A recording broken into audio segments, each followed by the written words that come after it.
Hey, thanks for clicking on the video. Today we are talking about the newest Titan build and jetpacks. Now, I'll be upfront and inform you that this is not the best build in the entire game, but it is extremely fun, and if you're looking for something totally new, this build utilizes stuff that pretty much only came out this DLC, because yes, they fly now. And as for a quick breakdown of what you can expect with this build, we're leveraging a bunch of synergies across our weapons, subclass, and aspects to be able to run around with good survivability and max flight time. Like, I'm not going to give you guys a bad build. That's just not something I'm going to do. You can expect lots of stuff from constant devour, void overshield, everything I could manage to ensure you see success when you use this build. Now, before breaking this build down piece by piece, this is about the time where I give my usual shoutouts. Firstly, there is a dim link down in the description, that way you can grab this build easily. There are also timestamps down below and on the play bar that allow you to find your desired information without any hassle. And finally, regarding me and my channel, I am trying to hit 25,000 subscribers before the new year. We are about 1,500 away, and I can't reach that goal without your help. So if you're looking to give someone a Christmas gift, then that could be mine. Also, as a quick side note, I am sick, so I apologize if my voice sounds a little stuffy. We're trying to get over it. Now, taking a look at one of the first pieces of this build, let's look at our jetpack. This exotic, called Praxic Vestment, reads, you gain an air move jetpack. Weapon and arc powered melee final blows build up jetpack fuel. While airborne, air dodge to charge your jetpack. On release, activate your jetpack with a forceful blast of exhausting arc energy, then fly forward a short distance based on the amount charged. Collide with a combatant to unleash a blinding blast of energy and gain a temporary bonus to your melee stat. Now, looking at everything regarding this exotic in game, the first thing you gotta do is charge up your jetpack. As the description stated, this is done by getting weapon kills or arc melee ability kills. Now, for charge up time, the first thing you notice that isn't stated is that this will passively charge up. It's just pretty slow. As for the charge on kills, if we use any weapon, it will take about 8 kills from empty to fully charge our jetpack. The amount charged does not change regardless of enemy tier. However, when we use arc melee abilities, it only takes 2 and some change to fully charge us. Now moving on to what we do once we have a full charge. First, let's talk how to use it. There are a couple things you can do. To begin, you use your air move button to begin charging the jetpack. There's a lot of charging going on. You can hold this button down for a bit and you will fly a variable distance depending on how long you held that. If you tap it, you fly for about a second, and if you hold it for the full duration, you'll automatically go, and that flight lasts much longer and you can be way more maneuverable. Also, make sure to avoid the ground or activating it near obstacles, as that will end your flight early, and regardless of distance, you will need to recharge the full meter. Now, there are some more benefits to flying, and those come in the form of outgoing damage. When we start flying, we will release a back blast, an AoE,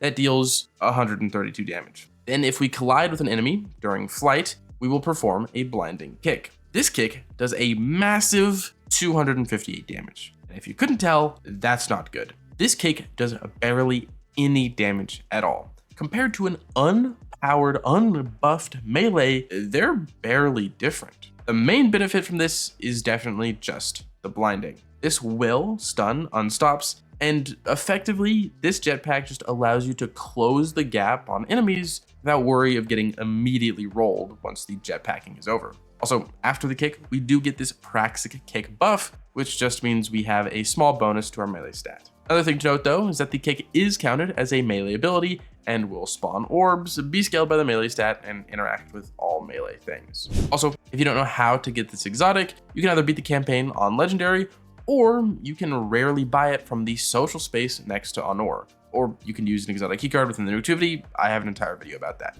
Now, coming out of analyzing our jetpack, the offensive capabilities aren't great aside from being able to stun champions. So how do we make this good? How do we make a build focused on jetpacks usable? Well, I found focusing on the mobility is what made it feel best. Using the jetpack to get into melee range and then going to town there, that felt good. And the best melee option to use right now, it's the Praxic Blade, the lightsaber. Now, there's a lot to unpack with this exotic sword. So I'm going to tell you how we changed our lightsaber for this build, specifically as there's a ton of customization. To begin, we have our form where we choose balanced, as this will generate the most ammunition for us. After that, we use whatever blade focus we have. I don't have many.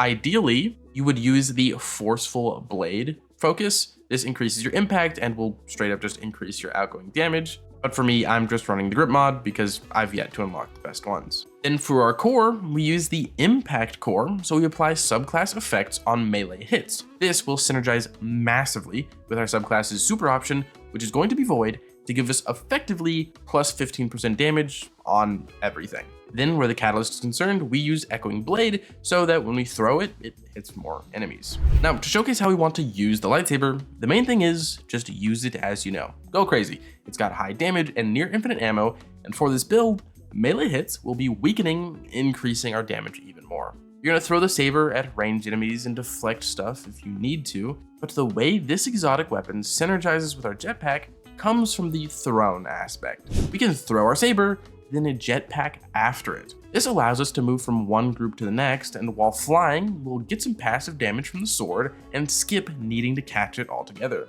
Then once we've reached our mark, a kick will blind or kill, and we can go to town cleaning up with the saber, charging our next flight. The whole emphasis is just using our sword to charge our jetpack and move from group to group. Now, coming out of our exotics, a lot of synergies are going to lie between them, our subclass, and the artifact. Those will culminate in massively increased survivability and crowd control. So to take a look at our subclass, we will be running Prismatic. For our super, we need to be on Twilight Arsenal, so our lightsaber weakens enemies on hit.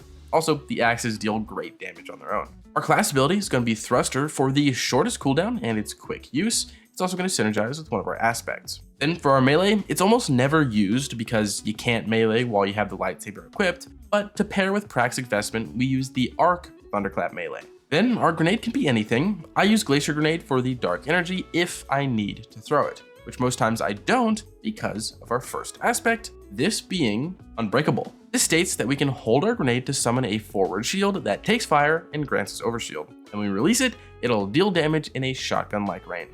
Taking a quick look at this endgame, we can hold grenade to get that shield to come up. This actually pretty much lasts forever now due to some recent buffs, and is mainly used by us to get an overshield for damage resist and a ton of survivability. But don't mistake the offensive capabilities of this aspect, as when it soaks up a lot of damage, it outputs a ton too. This ability will also weaken when paired with a certain fragment, but before that, we have our second aspect, which is Drenger's Lash. This is a fairly unpopular aspect, but it states that when we cast our thruster, we will spawn a knot of strand matter that suspends enemies. Endgame, we can see this go off, causing a delayed explosion after our thruster. We run this so that when we're in the thick of it, we can have some very nice crowd control. Also, it does stun unstops. Now moving on to fragments, we actually have a lot here. The first is going to be Facet of Protection.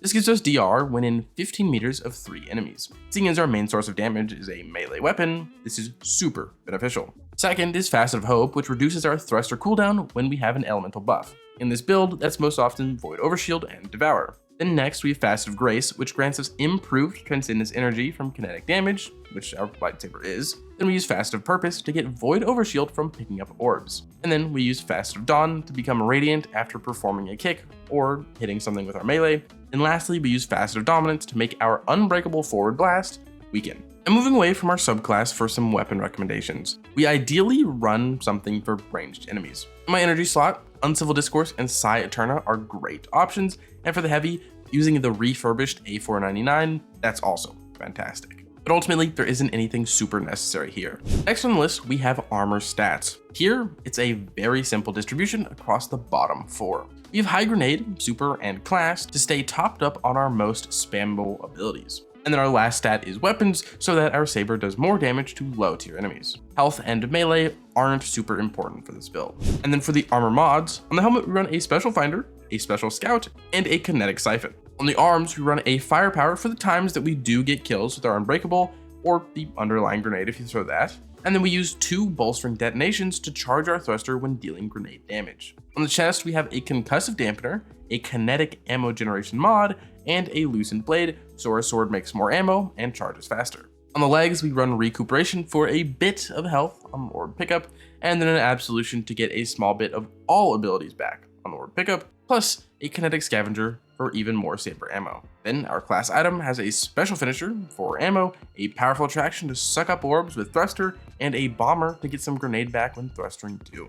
And now for the final part of the build that really brings some stuff together, we have the Artifact. Within, the first thing we want is Power from Pain. This gives us Devour on rapid weaken kills. Due to our subclass setup, our sword weakens, so we can get Devour simply by just using our lightsaber. And after that, we run Singularity Blade, which will cause all hits from our sword to weaken when we have Devour or a Void Overshield, just any kind of Void buff. and kills on weakened enemies will cause an explosion too. And then the last bit of void focus that we really need to use is Elemental Siphon, which will cause our saber to spawn void breaches, which will return a bit of class energy when we pick them up. But then the last few mods focus on our saber, with Kinetic Synthesis first. This generates free ammo and increases our damage for just doing damage with our lightsaber. Then we can use Riposte to stun unstops, but our Suspend and our Jetpacks will do that, so it's a bit unnecessary to me. However, we do run Combination Argent Blade to increase charge time and damage for simply using the sword.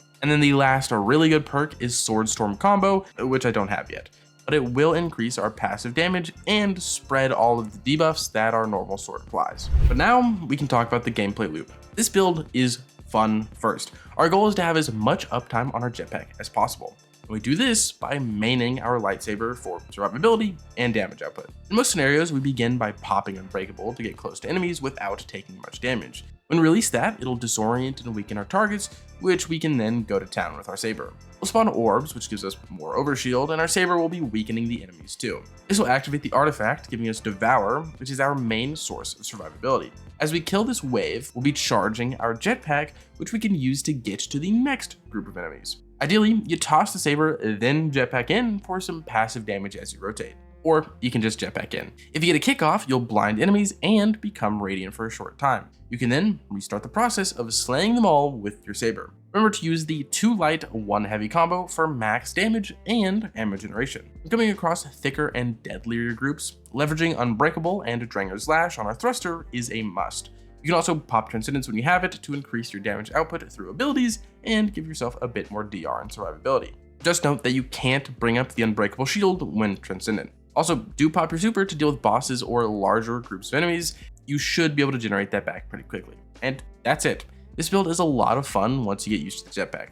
I do wish it had actual good damage output, but while it doesn't right now, I expect many buffs to come to this thing. One day, I foresee this being a really, really good build. But right now, it gets the job done, but doesn't feel overpowered. However, it is so fun. With that, remember there's a dim link down below, and then I'm trying to hit 25,000 subs within the next 3 weeks. I'm 1,500 away, and I can't get there without you. But with that said, if you want to support me, support the channel, a like, a comment, a subscription. Joining the Discord goes a very long way. If you want to support me and support the channel, but you can't leave a comment down below. They fly now. And with that, as usual, I hope you are having a great day, and I hope to see you around.